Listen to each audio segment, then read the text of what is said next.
따라서 또 비유로 예수님께서 비유로 말씀을 이렇게 하셨는데 또 비유로 말씀을 하셨다라는 말씀입니다. 오늘 비유에 관한 말씀을 13장 10절 그러므로 내가 그들에게 비유로 말하는 것은 그들이 보아도 보지 못하며 들어도 듣지 못하며 깨닫지 못하기 때문이다. 그러면서 천국 비밀이 아는 것이 너희에게는 허락이 되었으나 그들에게는 아니 되었다. 그래서 비유로 그들에게는 이야기를 한다. 그러면서 그러나 너희 눈은 봄으로 너희 귀는 들음으로 복이 있다. 그러면서 그 보는 눈, 듣는 귀가 복이 있다. 그러나 너희 눈은 봄으로 너희 귀는 들음으로. 예수님의 제자들은 사실 얼마나 좋았을까?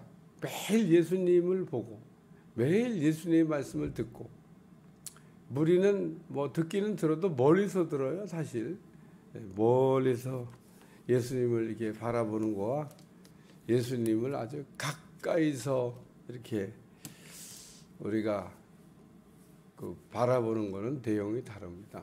예수님이 말씀하실 때 뭐 맨날 매일같이 뭐 그 큰 소리로 막 주변에 있는 모든 사람들이 다 알아듣게 이야기 하셨을까? 그렇지는 않았을 것 같아요. 그렇게 하면요 성대 다 망가집니다. 뭐 마이크가 있던 시대도 아니고. 예수님 평상시 때는 이렇게 걸어 다니시면서 작은 소리로 이렇게 이런 얘기도 하시고 저런 얘기도 하시고. 그 가까이 있는 제자들만 들을 수 있어요.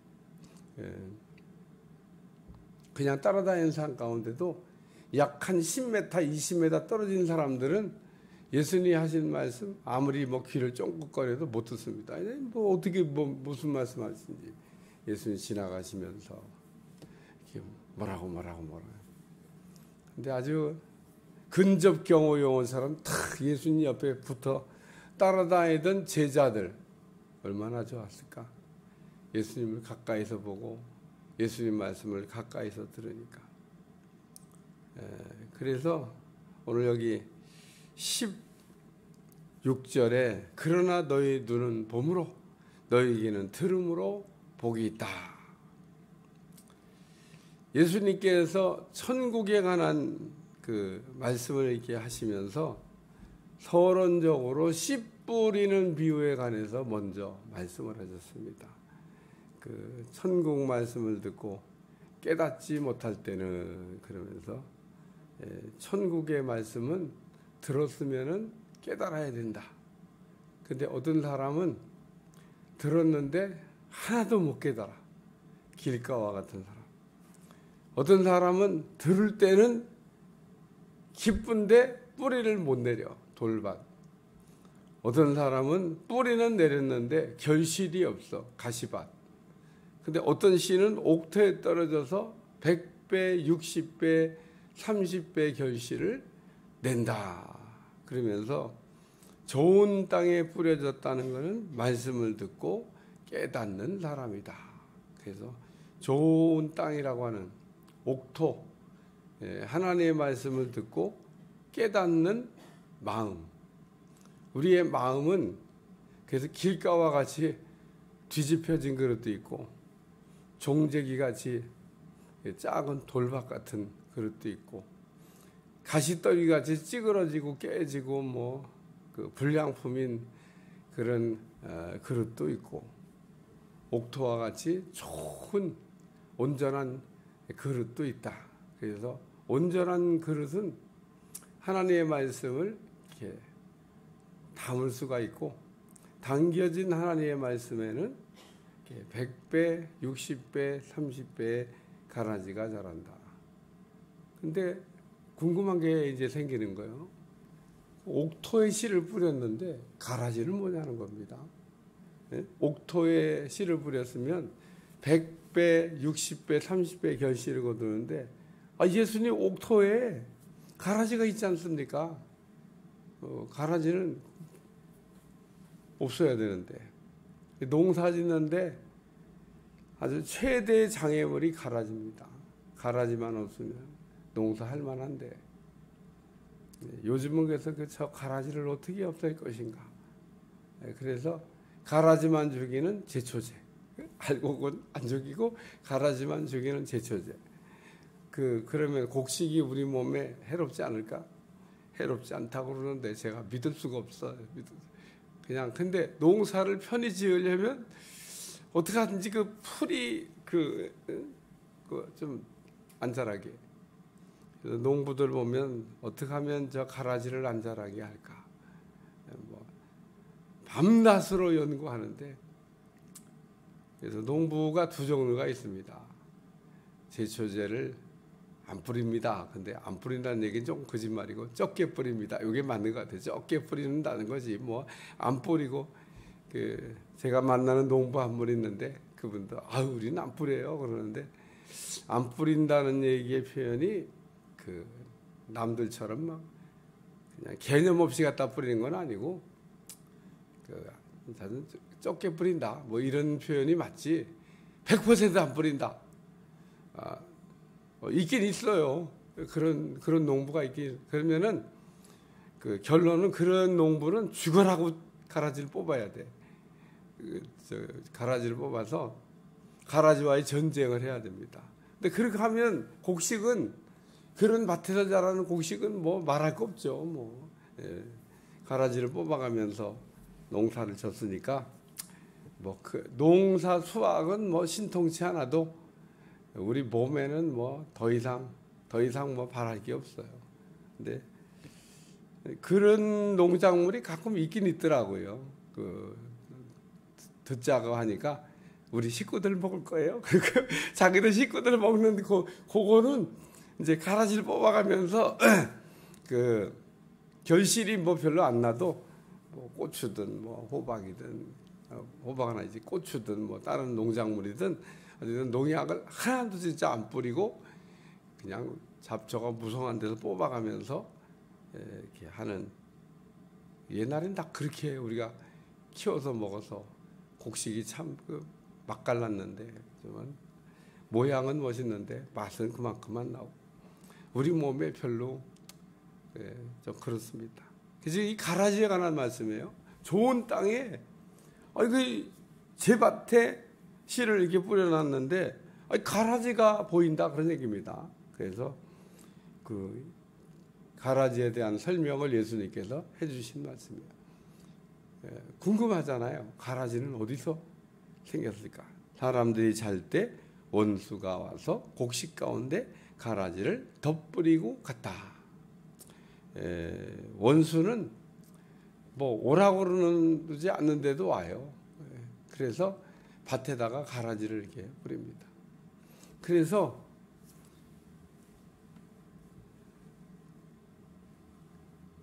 우리는 알곡이 돼야지 가라지가 되면 안 됩니다. 알곡과 가라지가 있는데 오늘 우리는 알곡이 돼야 됩니다. 알곡.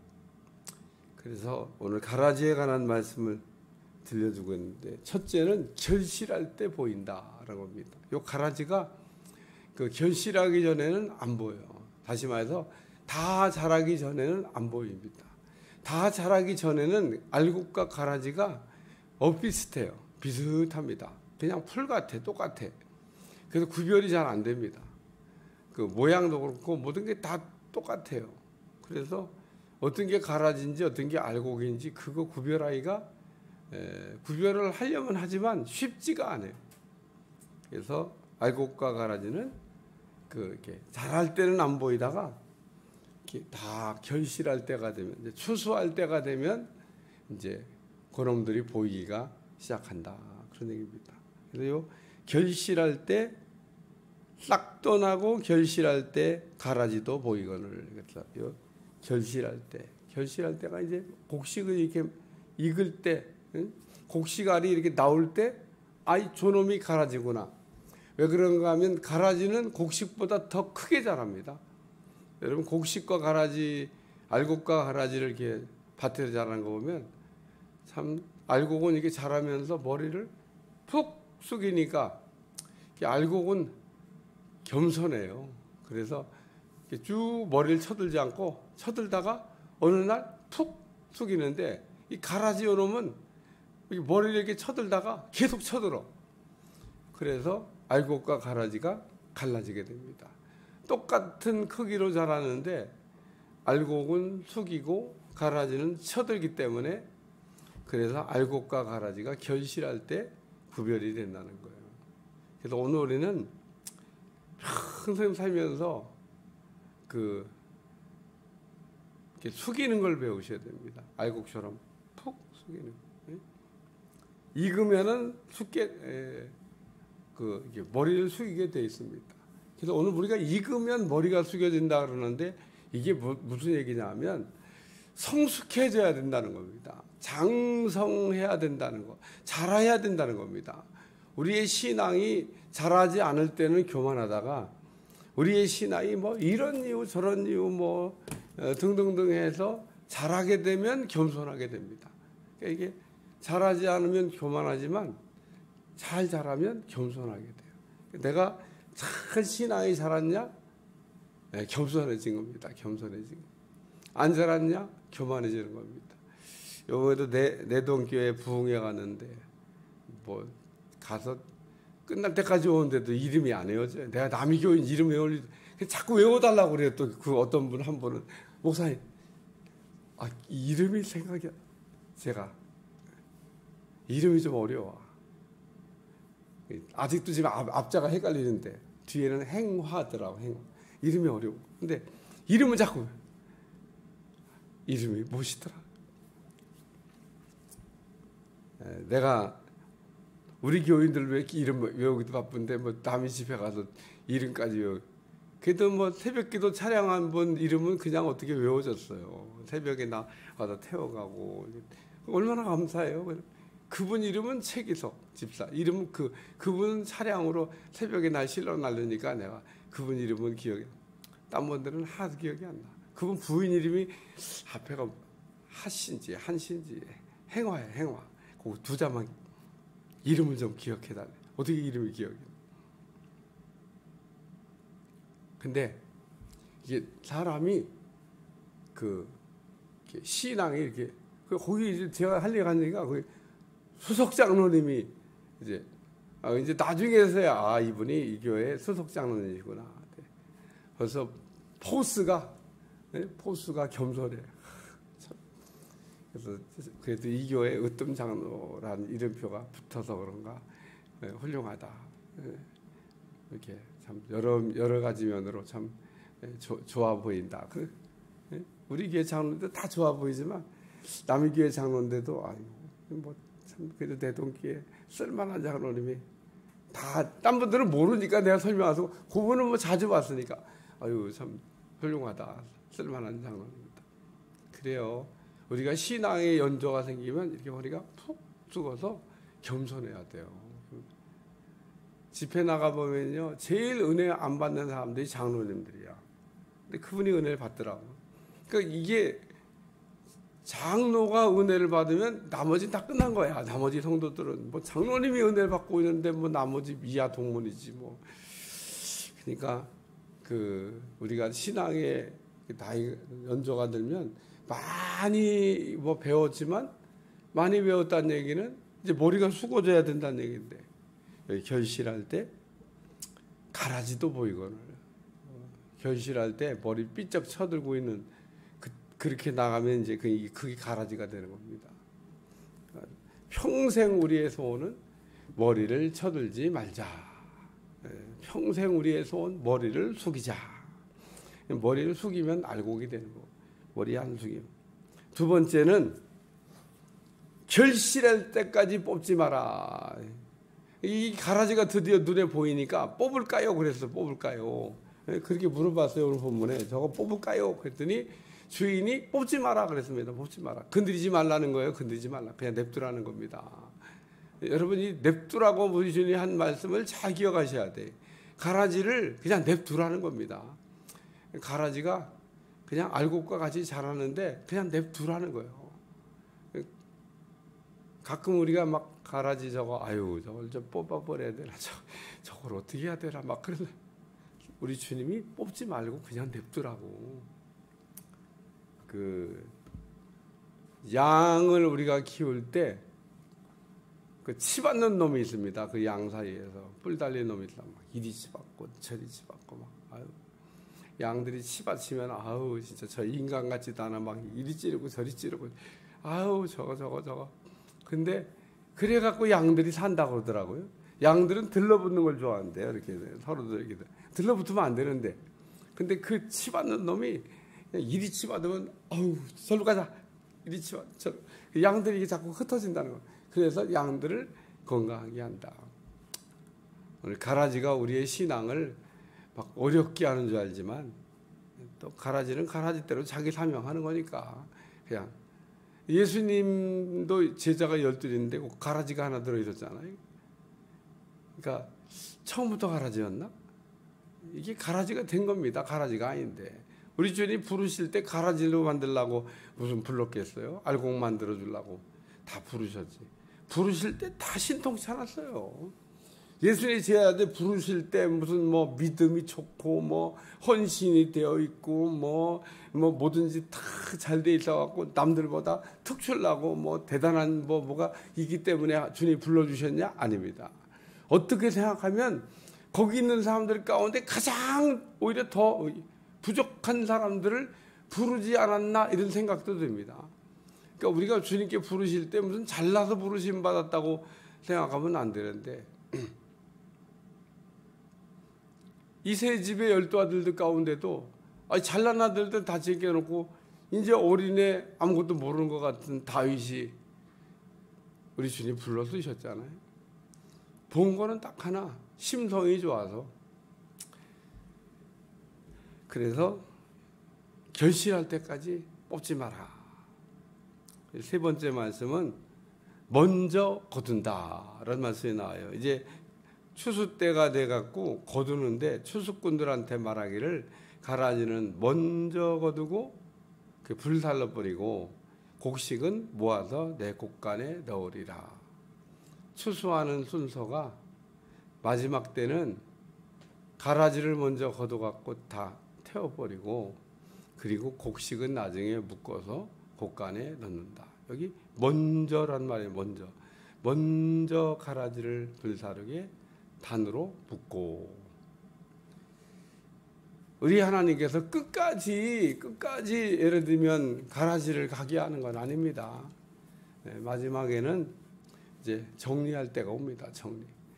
그래서 원수 갚는 것이 내게 있으니 내게 맡기라. 우리 전에 그렇게 말씀하셨어요. 원수 갚는 게 내게 있으니 너희가 괜히 원수 갚으려고 막 저 원수를 막 그런 마음 가지 말고 반드시 하나님께서 갚아주신다고 말씀하셨기 때문에 그냥 갚아줄 걸 기다리고 가만히 이렇게 보고 있으면 됩니다. 우리 눈으로 목도에서 볼 수도 있고 우리 귀로 소문을 통해 들을 수도 있게 하고 다 하나님께서 알게 하십니다. 천국 가면 더 명확하게 알 수 있습니다. 그러니까 오늘 우리가 절대 하지 말아야 될 일이 성전 부수는 일에 손대는 일, 돈을 억만금 줘도 그런 일은 하는 거 아닙니다. 아주 우리 교회 부술 때 포크레인이 와서 펑 찍고 그걸 아주 그냥 돈 많이 받았겠죠. 그거 누가 한다고 그러겠어요? 겁 없는 사람들이, 믿음 없는 사람들이 돈 좀 더 준다니까 겁 없이.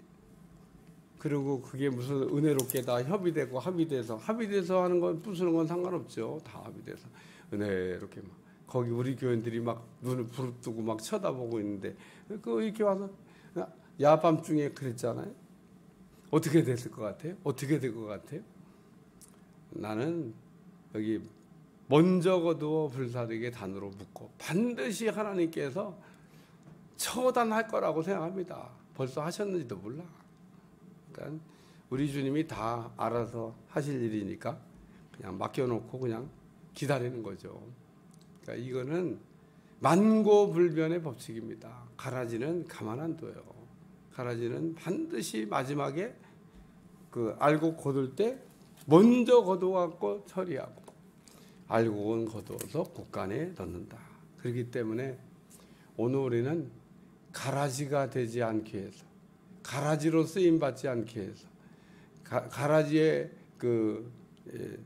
과로 분류되지 않기 위해서 우리가 부단히 기도해야 됩니다. 우리가 순간적으로 알곡에서 가라지가 되기도 하고 가라지가 알곡이 되기도 해요. 오늘 우리는 그냥 마음만 바꾸면 가라지가 알곡도 되고 알곡이 가라지가 되는 겁니다. 이거 뭐 가라지가 어디 정해져 있고 알곡이 뭐 정해져 있는 게 아니에요. 알곡이 가라지 되고 가라지가 알곡이 됩니다. 이게 다 같이 자라다가 어느 날 그렇게, 그 가라지 중에 아주 상가라지가 있는데 그게 뭐냐? 그게 적그리스도입니다. 적그리스도가 교회 안에서 나오지 교회 밖에서 적그리스도가 나오지, 교회 밖에서는 적그리스도가 나오는 경우가 0% 없습니다. 교회 안에서 믿음 생활 잘한다고 그러다가 어느 날 갑자기 넌 지금 시간껏 무슨 은혜 받았다고 그러면서 이상한 짓 하다가 적그리스도가 되는 거예요. 이단의 교주가 되는 겁니다. 응? 우리나라 이단의 교주들 엄청 많아요. 영업도 잘 됩니다. 근데 결론은 가라지라는 거예요. 가라지와 알곡은 같이 자라고 있지만 그러나 마지막은 다르다는 것을 우리가 꼭 기억하고 승리하는 여러분들이 되시기를 축원합니다. 축원합니다. 기도하겠습니다. 하나님, 오늘도 가라지에 관한 말씀을 들려주셨는데 가라지 인생이 되지 않도록 축복해 주옵소서. 예수님의 이름으로 기도합나이다. 아멘.